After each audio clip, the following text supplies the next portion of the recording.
José Yesid Carrillo. Él es oficial de contaminación por armas del Comité Internacional de la Cruz Roja CICR. Bienvenido al Consejo de Redacción, buenos días. Muy buenos días, Paula. Un saludo para ti y para toda la audiencia.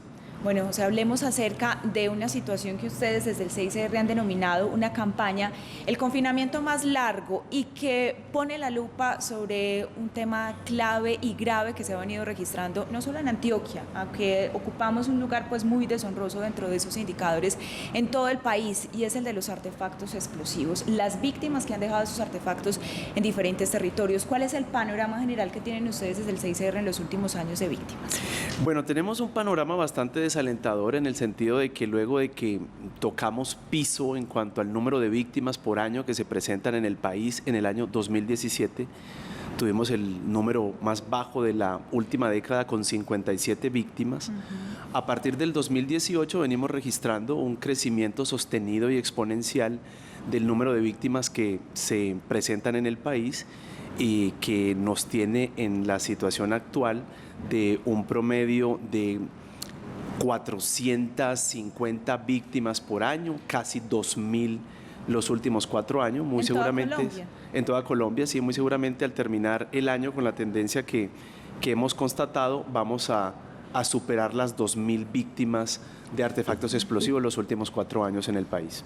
José, pero hay una gran preocupación con eso que usted dice, que siguen incrementándose, digamos, por así decirlo, las cifras, o siguen ocurriendo, digamos, estos accidentes. Es el hecho de que también Colombia viene avanzando hace mucho tiempo en esas, digamos, desminados humanitarios o militares, o apoyados incluso por civiles en varias regiones. Quiere decir que falta mucho por desminar del país. Sí, falta mucho y todavía o no. siguen instalándose para acá de Ustar también. Sí, coinciden ambas cosas. Sí. Las operaciones de desminado humanitario no avanzan al ritmo deseado porque muchos de los territorios que se encuentran contaminados por la presencia de estos artefactos explosivos siguen siendo territorios en disputa y con presencia de actores armados. Y esas dos situaciones impiden que se adelanten las operaciones como debieran adelantarse porque no cumplen con el requisito sine qua non para emprenderlas, que es la seguridad de los operadores del desminado humanitario. Entre tanto, la preocupación de la institución es que las personas que viven en estos territorios siguen padeciendo las consecuencias derivadas de la presencia de artefactos explosivos en sus territorios, y es básicamente lo que hemos querido poner de presente con esta campaña del confinamiento más largo. Normalmente nos enfocamos en las cifras de las víctimas directas, en registrar que los últimos 4 años ya vamos llegando a las 2.000 víctimas en todo el país. En lo corrido del año llevamos 79 en Antioquia, pero eso es apenas la punta del iceberg de la problemática, porque detrás de cada víctima directa lo que sucede es una serie de consecuencias humanitarias que no son tan visibles y que son precisamente sobre las que queremos llamar la atención. Un ejemplo: ocurre una víctima en una comunidad indígena, sí, municipio de Murindó, la comunidad se llama Bachidubi. La víctima se llamaba Hermilda Benítez, ocurrió el año pasado en el mes de junio. Dejó 7 huérfanos, pero la comunidad de Bachidubi tiene cerca de 400 habitantes. Esas 400 personas dejaron de ir a sus fincas a cultivar. Papás y mamás dejaron de enviar a sus hijos al colegio por miedo a que se convirtieran en las próximas víctimas. Dejaron de ir a cazar, montear, como lo llaman ellos. Y hay una situación de zozobra, miedo, pánico generalizado en la comunidad desde que ese accidente ocurrió. Entonces, si bien la víctima que se registró es una, la señora Hermilda Benítez, sufre toda la comunidad, exactamente. Entonces, y eso es lo que ustedes llaman el confinamiento más largo. Eso es lo que llamamos hoy en el confinamiento Antioquia, más largo. ese confinamiento que usted acaba de mencionar, ¿en qué comunidades está? Exactamente hoy en Antioquia. Hablaba usted que son 78 las víctimas en Antioquia, pero mire lo importante de su tema, de su declaración, es que de estas de Antioquia, esas 78 en las comunidades que dicen no salimos, nos quedamos aquí quietecitos. Eso es un problema, un confinamiento. Exactamente. Básicamente en el departamento de Antioquia la subregión más afectada es la subregión del occidente, muy localizada en los municipios de Frontino y Dabeiba, y un municipio que, aunque no corresponde a la subregión del occidente, es continuo y presenta la misma problemática, que es el municipio de Murindó. Entonces, y son ahí, comunidades indígenas y campesinos también. exactamente. Claro, claro. Entonces ahí hay una serie de comunidades indígenas y campesinas que han tenido accidentes directos los últimos años y que a causa de esos accidentes las comunidades han seguido sufriendo estas afectaciones menos visibles, como el confinamiento, que son precisamente sobre las que queremos llamar la atención. Y retomamos el tema del confinamiento porque es algo, perdón, que se quedó muy fresco en nuestra memoria a causa de lo que padecimos con la pandemia del COVID-19. Entonces tuvimos unos meses donde todos estuvimos encerrados en casa, no podíamos salir, y eso es precisamente lo que sufren estas comunidades, y no durante meses, durante años, porque llevan literalmente años en esta problemática. José, bueno, ya lo decía Juan, se han realizado unos trabajos de desminado humanitario, desminado militar, y hay varios territorios que están declarados libres de sospecha de minas, en el caso de minas antipersonal, aunque en esos artefactos no estamos hablando solo de este tipo de elementos. ¿Se han registrado, tienen reportes en municipios que antes ya habían sido declarados libres de minas? No.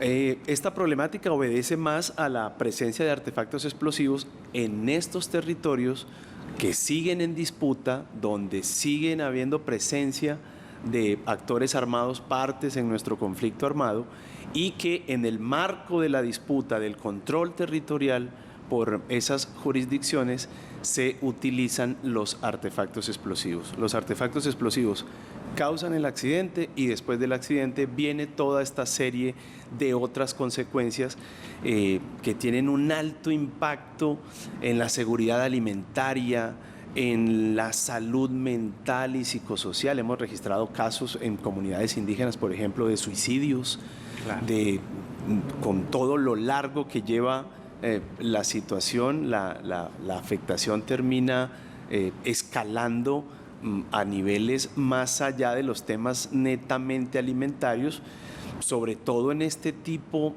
de comunidades que tienen una relación tan cercana con el territorio. Para nosotros puede ser un asunto un poco más distante, pero el territorio para ellos es una parte fundamental de su cosmovisión, el territorio es parte integral de su familia. Entonces es como dejar de visitar a un familiar muy querido, muy cercano, durante años. Médicos tradicionales que no pueden ir al territorio a recolectar las plantas con las que ellos realizan los tratamientos para sus afectaciones físicas y emocionales, por ejemplo. José, eso es un asunto bastante complejo. Estaríamos incluso ante una problemática, muchas veces hablamos de que Antioquia se vio muy afectado en temas de desplazamiento, estaríamos ya incluso viendo que el confinamiento estaría superando los desplazamientos en Antioquia como un gran fenómeno ya delictivo y obviamente que afecta a los civiles. Imagínate que hay una tendencia también que de la mano del crecimiento de los accidentes por artefactos explosivos los últimos 4 años, la misma tendencia ocurre con los casos de confinamiento. Crecen las víctimas directas por artefactos explosivos y crecen las víctimas registradas por la Unidad para la Atención a las Víctimas de Confinamiento. Sí. Estamos hablando de que con corte al 30 de junio, la UARIP de este año reporta que en el país ya hay oficialmente registrados cerca de 20.000 personas en situación de confinamiento. La causa principal del confinamiento es la presencia de los artefactos explosivos. El departamento número 1 en confinamientos es nuestro vecino del Chocó, pero nosotros en el departamento de Antioquia, exactamente, somos los segundos que estamos experimentando esa problemática.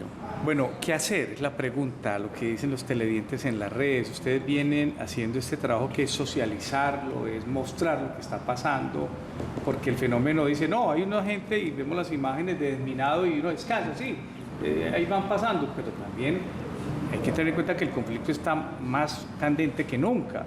Incluso en nuevos lugares donde Juan decía que ya se había hecho una labor, se había levantado la bandera, han vuelto a sembrar estos artefactos.